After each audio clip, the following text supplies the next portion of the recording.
We have risen from the ashes to school the masses. Hello, everyone. Welcome to another edition of the Scholars of Wrestling Show, episode 384. I am your man behind the microphone, Scholar Jeff.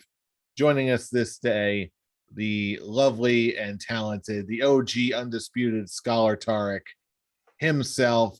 Scholar Tarek, what's going on tonight, sir? More technical drama that I'm once again having to record this episode on my cell phone instead of on my laptop, but doing what I can with what I got, and I still don't understand why I don't got my laptop working. I don't understand why I'm like, yeah, password incorrect. So now I have to do it on my cell phone. But Yeah, after watching the episode last week, I was like, you know what? Quality is not as bad as I thought it was going to be, but still. I'm sure the audio files in the audience will have something nitpick, but hey, you can't please everybody. And meanwhile, until we get all of our technical issues worked out, we're soldiering on because we're the Scholars of Wrestling. And apparently, there's a lot of things to talk about in this week's segment we like to call Backstage News. Indeed. Let us go peek behind that curtain once again. And I really don't want to think of something elaborate to keep this going. So let's just go ahead and check in on more backstage news. News. Not bad timing, man. News. But yes, speaking of things going wrong, there's been an inordinate amount of injuries in the world of professional wrestling lately. Help me out here. How many people are injured? We've got Cody Rhodes, whose injury probably melted the internet at some point. We've got Roman, not necessarily injured, but not nearly going as far as he used to on his schedule. And just all around, there's injury after injury after injury. And it seems like every single major company is really having to roll the punches at this point. This is not the first time we've seen this. It is the first time we've seen this in a world with AEW in it.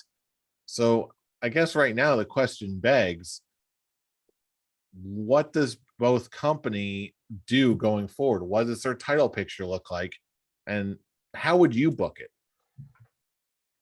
For both companies? Yes, but first, let's bring in the one and only Scholar Charlie, who's just joining us now. Let's patch him in, see if we can get him. Bear with us one moment. Yeah, I saw his message saying pretty much it looks like he's having the same problem I'm having. And he's in. Hi, Charlie. Patching in live, the one and only Scholar Charlie. How are you doing tonight, sir? Tired. Yes.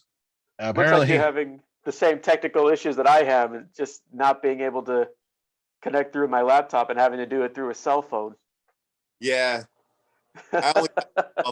So that's why. But yes, you came in at just the right time. We're just getting started talking about horrific bodily injuries and how they're affecting some of the biggest wrestling companies in the world. Oh, yes. So really, like we were talking about a moment ago, it's bad enough when WWE has so many of their major top tier talent just injured and off the roster. And now we've getting that in AEW with a long streak of injuries. We still have Kenny Omega. We've got Bryan Danielson. Help me out here. CM Punk. Kenny Omega as well. Injured? What's that? Kenny Omega isn't just taking time off right now. He's injured. Oh yes, he's rehabbing from an injury. Oh yeah. The whole point of this whole thing is there are so many main event talents, traditional main event talents, that are being plagued with injuries, and it seems like everyone's main event pictures are thrown into the blender and everyone's just trying to roll with it. So my question to you is, in this brave new world that has such AEW in it, what does the modern main event look like to you for both companies, at least for, let's say, the next 3 to 6 months? Who's on top? Giggity. Yes, quite giggity. Who's on top in AEW, and how does the main event get filled in WWE? Well, in WWE's case, it's kind of simple. Just throw in the part timers. Throw in the already established stars of the past. I mean, look what with Cody Rhodes tearing his pec. It's really just, when it comes to like people who are trying to push as stars, it's more just Cody Rhodes tearing his pec, but just got to give him mad respect for still wanting to have his Hell in a Cell main event, which turned out to be a very good Hell in a Cell match, and just adds more drama that they actually really built since the Monday promo that we talked about on the prediction show last week, Fool. But when it comes to just everyone else, it's just Randy Orton just not being there because he's just on a lighter schedule. Roman taking the Brock Lesnar approach and just not showing up, being becoming the part-time champion. And now in Cody Rhodes' case, he was established since he came back as the top babyface. So in that case, when it's on Raw, just give it to Edge, because showing what they did this past Monday on Raw, they bring in Finn Balor as a new member of Judgment Day, which turns out just to be, oh yeah, guess what? We're actually just gonna kick you out, Edge, for reasons. And there are many different sayings on why they had to basically pull this, as people are calling it, what is it? Panic move. Is Edge already is the established star of the nostalgia factor? So let's just go ahead and push him instead of having someone who is a babyface in Finn Balor as your top babyface of your Raw brand. I mean, look at just how I think one of the best examples of how Finn Balor could have been a top babyface, just from his entrance alone, just with his parts of his entrance theme, he can just get the crowd to do what he wants. But from the Cody Rhodes injury to other reports of creative disagreement between creative and Edge, of Vince wanting the Judgment Day faction to be more of the supernatural. Yeah, that's what ordeal. I read. The supernatural group, and Edge was just like, no, I don't want it to be a supernatural. And it was it's even reported that he hated the Damian Priest teleporting segment when around the time when he first joined Edge. So when it comes to the question, what do they do? It's just, their answer is just bring an established star of the past to basically push down our throats. I know you're how much of a big fan of Edge you are, Charlie, but I was really looking forward to seeing what they were going to do with this Judgment Day faction, and it looked like Edge was just in full gear, no pun intended, on pushing this stable, only to have it basically take it out from under him, to have his mates join up with a Finn Balor who hasn't won a pay-per-view match in a long time. Him and AJ Styles have not won big matches for a long time, so it just makes perfect sense.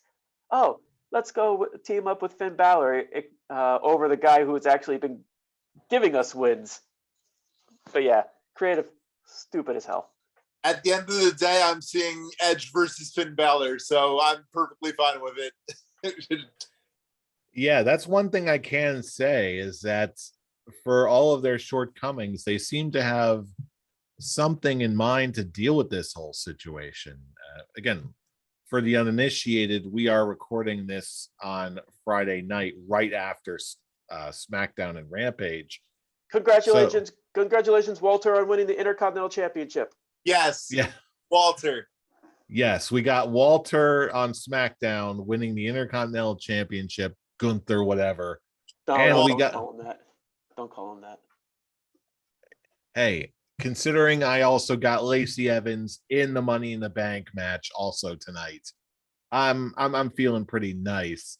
So thankfully, it seems like they're rolling with something. But and even just before after all of that, we got it locked in. We've got Riddle versus Roman Reigns for the unified championship at Money in the Bank. No. Next No, Friday. it's next week. Oh, Yeah, next week. I stand corrected. Yeah, Nothing's happening in Money in the Bank. They reported that Roman's getting not my going to wires wrestle at crossed. Money in the Bank. I remember hearing that, so I got a little confused when I saw that he was facing Roman. I just automatically assumed that plans changed and he was going to be at Money in the Bank. Oh no, they even said it on SmackDown that it's next week. I don't know why they changed it. It probably was going to be set for Money in the Bank, but they were just like, you know what? No, we're just not going to have Roman wanted wrestle. that day off, apparently. Apparently, Roman's only wrestling at like big events, even though Money in the Bank is slowly rising to be a big event, more so than Survivor Series, in my opinion. But it's still just, oh great, now he's getting that Brock Lesnar rarely showing up character. I just now it's just more of the reasons why I'm not really watching WWE anymore. It's just other than just joining just to see Walter win the Intercontinental Championship because of my. You almost. I know. I caught myself. With Walter winning the Intercontinental Championship, and apparently they're very high on him. The people backstage are very high on him, so I could see him having having the Intercontinental title as long as he had the UK title. Good. Which it's actually funny I bring that up because Michael Cole's like, this is so and so. I'm not saying his name. So and so's first major title in WWE. I'm like, you stupid assholes! He's the longest reigning NXT UK champion. How dare you? Correction. Walter was the longest reigning UK champion. Gunther is. This was his first major title. Walter, whatever. It's a joke about the rebranding of Walter into Gunther. I'm sure they're playing some sort of technicality wordplay here. Stupid. It's just that was just an explanation. I never said it was a good decision. But yeah, like the initial topic of just where do they go here? It's just work with what, like I said when we first started the episode, and me with my having to record this on my phone. Do what you can with what you have. You have someone like Finn Balor, and now you guys are excited for the Edge Finn Balor, but it's just more looking like it's just going to be okay. We've established this group. Now let's join. Now they join up with the guy who hasn't been winning matches. So it's just more like Judgment Day imploded before it really began.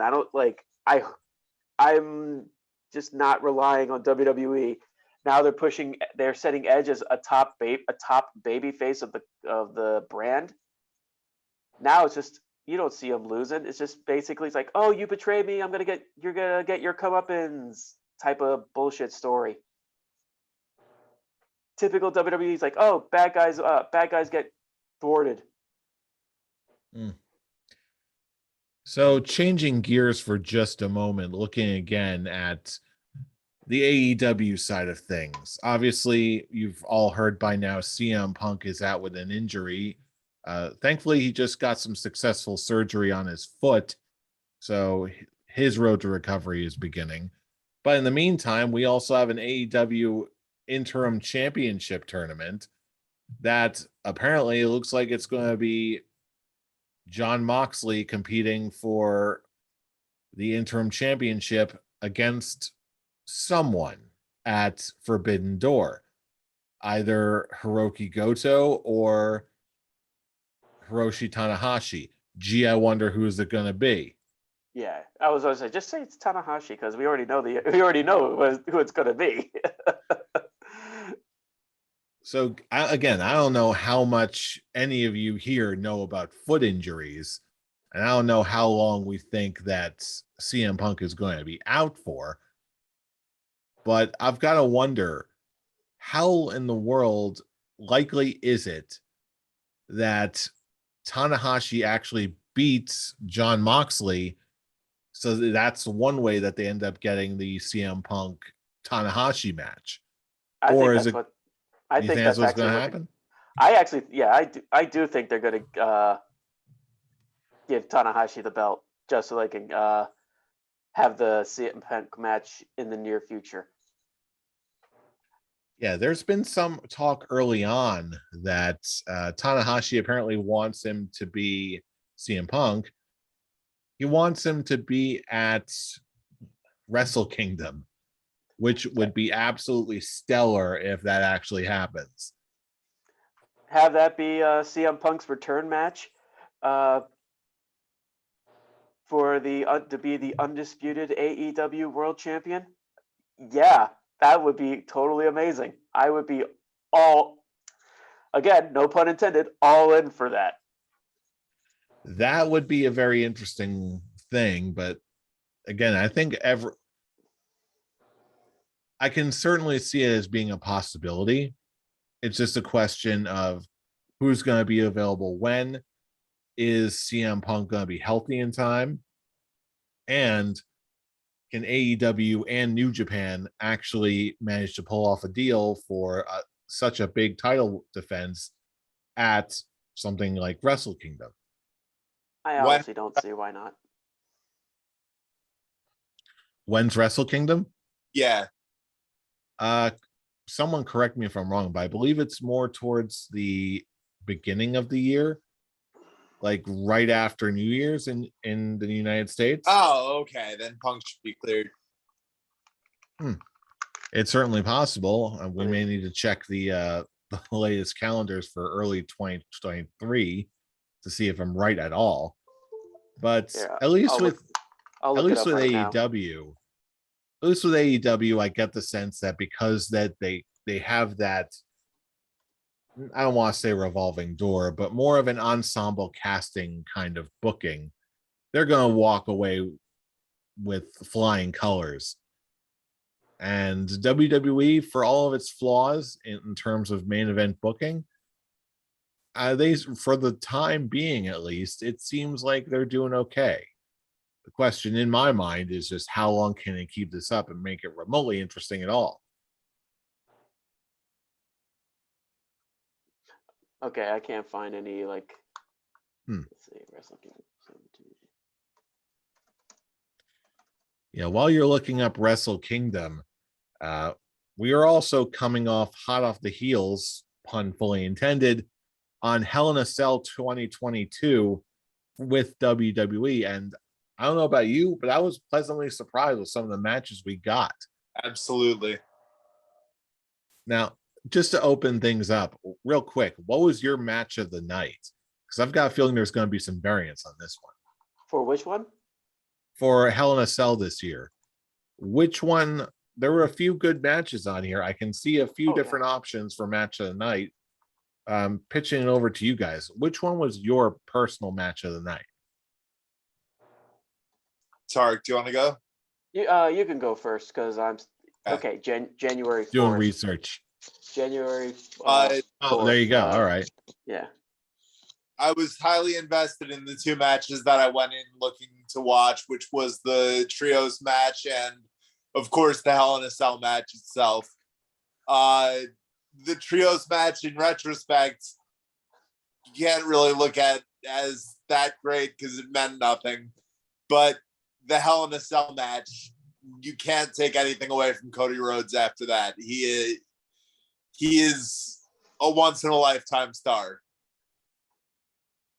All right, how about you, Fool? Which of the Hell in a Cell matches, or matches at Hell in a Cell rather, was your pick for match of the night?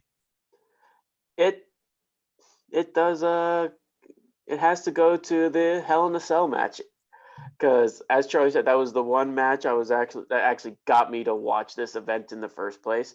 I would say my number 2 had to be the triple threat match for the Raw Women's Championship, because that was just a well-told story and great match between 3 women who are just phenomenal wrestlers. And then the 6-person mixed tag, or the trios match. I guess that's now the thing, because everybody wants the trios belts over the All Atlantic belt. But that's another discussion for later. But yeah, it had to be Cody Rhodes and Seth Rollins, and I think some people made this comparison, but yeah, this match really is Cody Rhodes's like Mankind it counts a star making match as being a top established star in WWE, and yeah, he definitely earned that. Yeah, goddamn, you saw and heard the entire arena and everyone at home just go silent as soon as Cody took off his jacket. Like everyone was like, "Whoa, this just got real." Like, is that like, real? I'm looking at that. I'm like, is that makeup? Because goddamn, that's really good. No, that's real. Holy shit, Cody, you crazy bastard! Very risky move. Very risky move to actually continue with this match. But yeah, and it is one of the best Hell in the Cell matches that we've gotten in years. It certainly is. That being said, however, I'm honestly going to go in a different direction. In terms of my personal match of the night, I'm going to go with the women's triple threat match. I thought you felt were going like to say Madcap Moss versus Baron Corbin. that was technically that was better than I was expecting, but it wasn't that good. Instead, it would make going again with the Mankind comparison with Hell in a Cell. I felt like this match was a lot more of a spectacle and just more in a matter of, I can't believe his gonads are that large kind of a match, instead of like an actual wrestling match. Not taking anything away from Cody's huge gonads or anything like that. You can't take anything away from Cody's huge gonads. Better men and women have tried, I suppose, but yeah, it's in terms of just like a straight up wrestling match, no spectacle, no nothing. Like, to put it another way, Cody and Seth was as good as I was expecting it to be. Bianca, Becky, and Asuka, I felt like they surprised me the most, as much as that may say something about me. I would say Not the so. fact that it was good, but it was better than expected. Like, they took you on a ride and they made the most of the time they had, and it showed. So For me, they were exactly what I was expecting, because I know how phenomenal those 3 women are. So they put on. I expected something great, and they did not disappoint. What just got me on the Cody Rhodes and Seth Rollins was just, at first I even messaged you guys just thinking, okay, it's like Cody tore his pec, and he's still wrestling. I'm just thinking, okay, now they're just at. You smell that? I smell plot, and it's thickening. But no, it actually is a like. As we say with the MJF stuff last week, it became a worked shoot. and it worked to their advantage. If they keep pulling stuff like this would just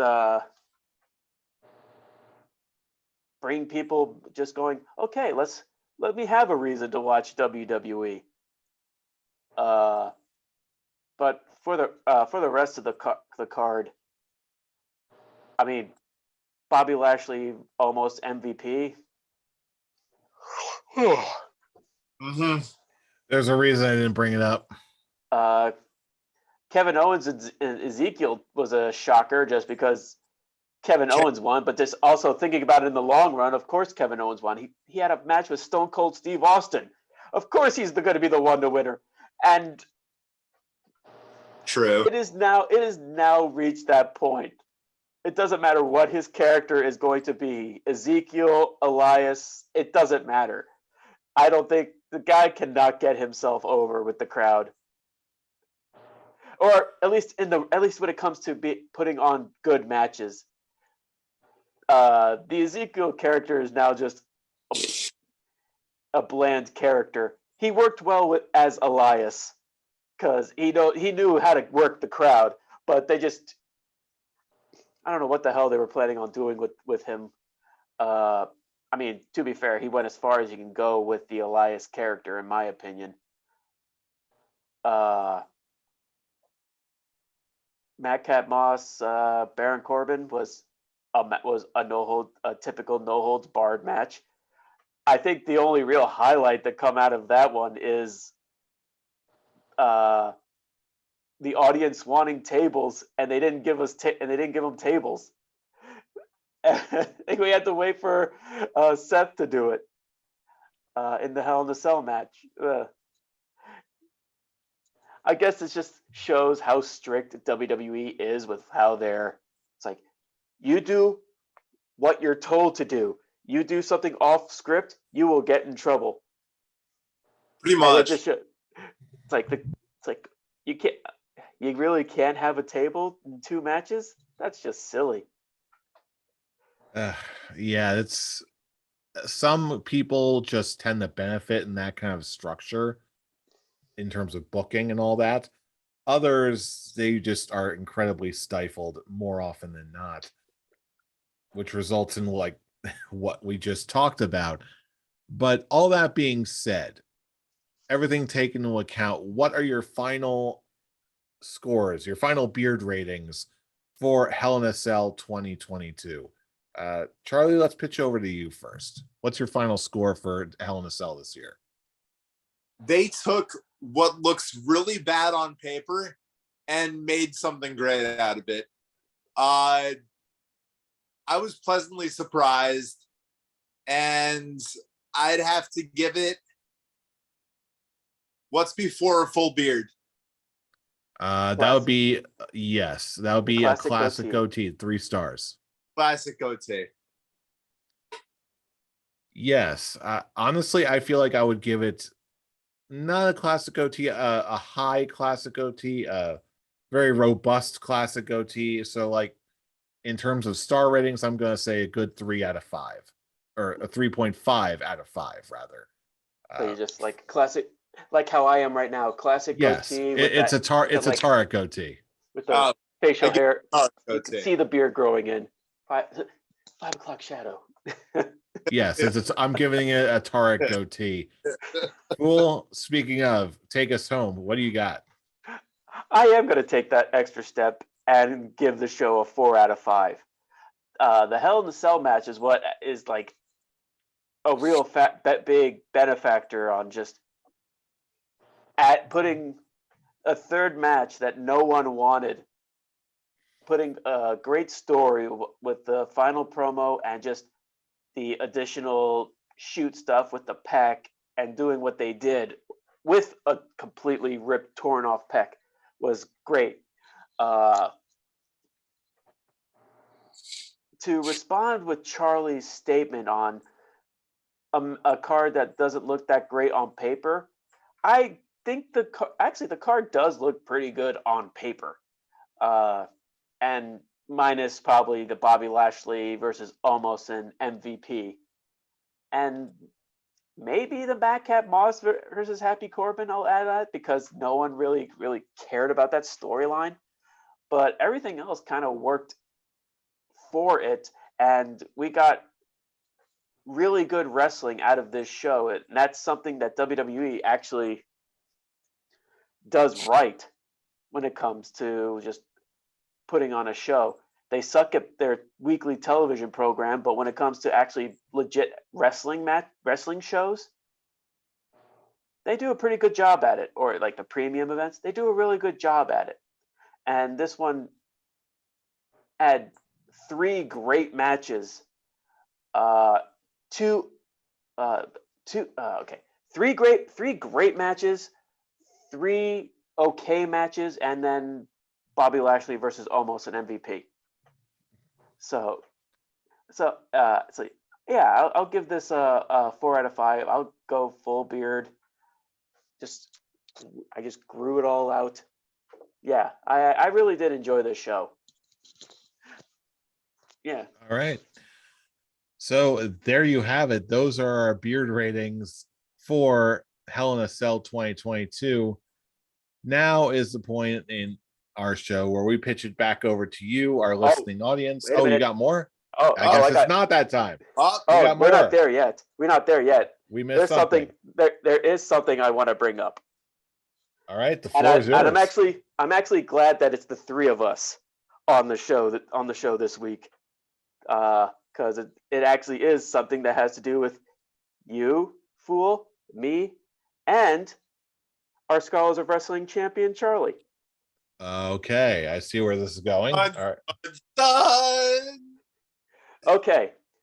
In the traditional terms of Scholars of Wrestling, in the Scholars of Wrestling Championship, technically, Charlie was supposed to defend the title at Hell in a Cell.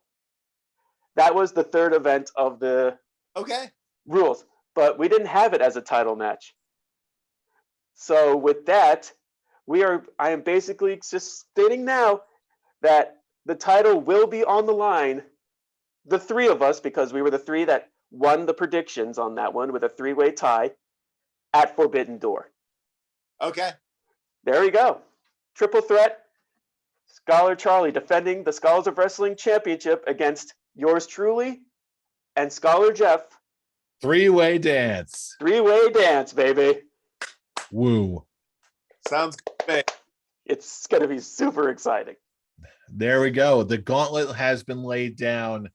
And with that challenge being made, now is the time of our show where we pitch it over to our listening audience. There we go. Wherever you are, all across the world, drop us a line.